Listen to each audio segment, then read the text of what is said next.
What's going on, everyone? Welcome back to the show. So I've been meaning to show you guys this clip. It was actually posted a couple weeks ago, but I haven't been able to get around to posting it. This is Chip Roy talking about the Republican Party and when are they going to wake up, basically. And so I want to show you this clip. He's talking about a lot of different things, and I want to address some of the things that he's talking about in this video.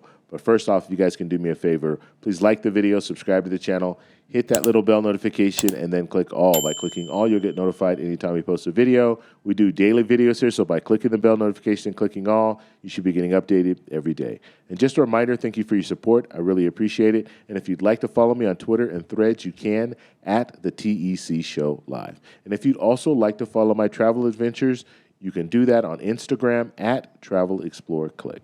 Okay, so I'm going to play the clip, and then we'll come back to it. And Chip Roy, he is a part of the Freedom Caucus, and so he's a part of the far right. He was actually a part of the getting the ouster of Speaker McCarthy. And so he's been causing a lot of disruption within the Republican Party. And now he's criticizing, he criticized Democrats as well, but he's criticizing Republicans for not moving forward with legislation and not actually doing anything. So let's go ahead and play the clip. Here we go. When are we going to act like a Republican majority and start fighting? When are we going to do anything to truly cut spending instead of playing games? Yes, we've passed 7 appropriations bills. Yes, we've adopted some cuts, and I'm proud of those cuts. Yes, we've adopted some strong policies in the NDAA and passing H.R. 2, the border security bill. But all of that is a tree falling in the forest if we are unwilling to lock arms and fight. Okay, I just want to talk about this real quick, and I want you guys to think about this as you're watching what he's saying there. So the way that he's talking is it's my way or the highway. So he's saying we're going to lock arms and we're not going to budge until we get what we want. Now, that is not going to work. It's not going to work because we have split government. And because we have split government, you have the House is being run by Republicans, the Senate is being run by Democrats. The president is a Democrat. You're not going to be able to lock arms and just say it's my way or the highway. That's not going to work. And so by him saying all of this, he's just, he's not compromising. If you're not going to compromise, you're not going to get anywhere.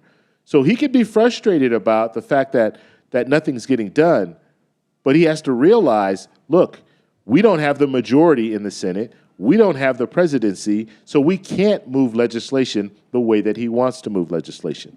So I just want you to think about that as you're watching this, because a lot of what he is saying and a lot of the anger that he has, there's nothing.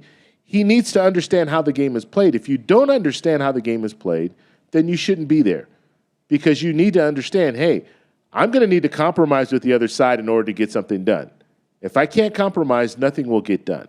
And so we're looking at nothing getting done because he's not willing to compromise. It does you no good to get all your ammunition ready and get all prettied up and get in the boats, and when you get to the beaches in Normandy, say, sorry, I don't think we can climb the cliffs because now's not the right time.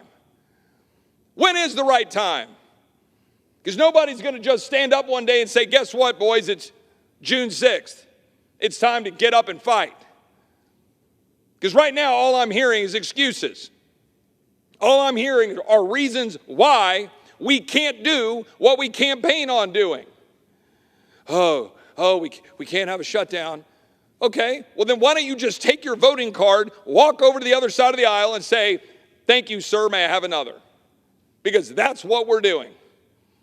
If we don't stand up and say, there's going to be a moment where we're going to say, we're sorry, you don't get to use taxpayer dollars and, more importantly, borrowed money to continue to stick it to the American people every day with open borders, dangerous communities, skyrocketing interest rates, skyrocketing inflation, an inability to educate your children without them being indoctrinated, an inability to have a job without being told you got to get a vaccine, an inability to have your business open during a pandemic because a bunch of tyrants shut your livelihood down, and now we do nothing about it, an inability to have a national defense that isn't woke and focused on, diversity, equity, inclusion, and transgender surgeries and abortion tourism, rather than actually killing people and blowing things up, which is what the military is supposed to be trained to do.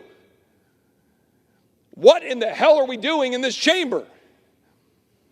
We talk about these leaders of the law that are put up on the walls around the chamber, including Moses. And we're walking away from Moses and the people of Israel by not standing up and defending Israel, by ensuring that we force the Senate to do their job.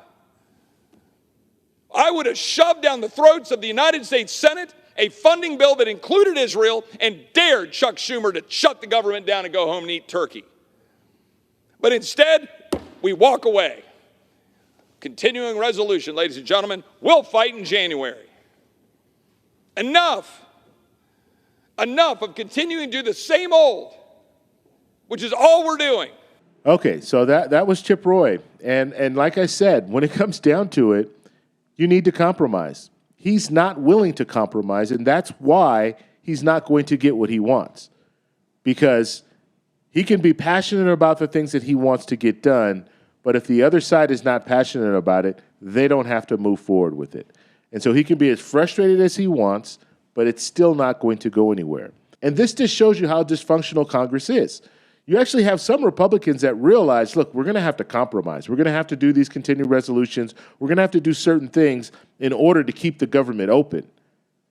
But he's on the other side saying, we're just going to go ahead and shut everything down. We're going to create chaos. We're going to make, just basically implode our government, which would hurt us even more. He's talking about our military. He's talking about money for Israel. You're not going to be able to have those things if you don't have a government that's functioning properly. If a government is shut down, you're not going to have a beefed up military. You're not going to be able to beef up the border. You're not going to be able to do any of these things. And so you need to compromise. And this is where you start to see these different lawmakers that come in and they really don't have a plan to move forward. All they want to do is create chaos. And that is what he wants to do, create chaos. He said, I ran on this and I ran on that. And then later on in this speech, he talks about what can I go home and tell my constituents that we did? Well, realistically, first off, not all of your constituents voted for you, but you represent all of your constituents now. And so what you could go tell them is, look, I worked with the other side to get this done. I worked with the other side to get that done. That's what you can tell them. But yes, you don't have anything to tell them now because you're unwilling to compromise. And that's a huge problem when it comes to lawmakers. If you're unwilling to compromise, then you're just hurting the American people. You're not helping them because you can pass all of these bills in the House and know that they're not going to pass the Senate, and you're just wasting time. Our tax dollars are being wasted because we're paying for something and we're not getting anything in return. So it's he can say all the stuff that he wants to say when it comes to we want this, we're going to lock arms and all that stuff. But ultimately, he's hurting the American people. And he says that he wants to help the American people, but he's hurting them because he's not moving forward with legislation. Find common ground. Move forward with those bills. If you don't have any common ground, then guess what? You're going to have to give a little. The other side's going to give a little, and then we're going to have whatever we have. The American people voted for split government. They voted for those senators. They voted for the representatives. They said, you know what? Let's let the Republicans control the House. Let's let the Democrats control the Senate. And let's let the presidency be controlled by the Democrats. The American people said that. And so your job at this point is to realize, okay, we have split government. What can we do to work together to help the American people? That is your job. And he is not doing that. He is not talking about that. And all he's really doing is he's giving the Democrats ammo because now they can run on this in the campaign. They could just say, you know what?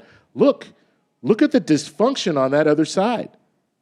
You have Republicans not getting along with Republicans. You have Republicans ousting a speaker. They can't get along. They don't know how to work together. So you should just vote for us, and then we'll control the House, and then we'll get things done. So Chip Roy is actually hurting his chances of getting legislation done that he wants to get done. So I want to know what you guys think about this, so let me know down below. If you like this video, please give me a thumbs up. Please subscribe for more, and I'll talk to you in the next one. Bye.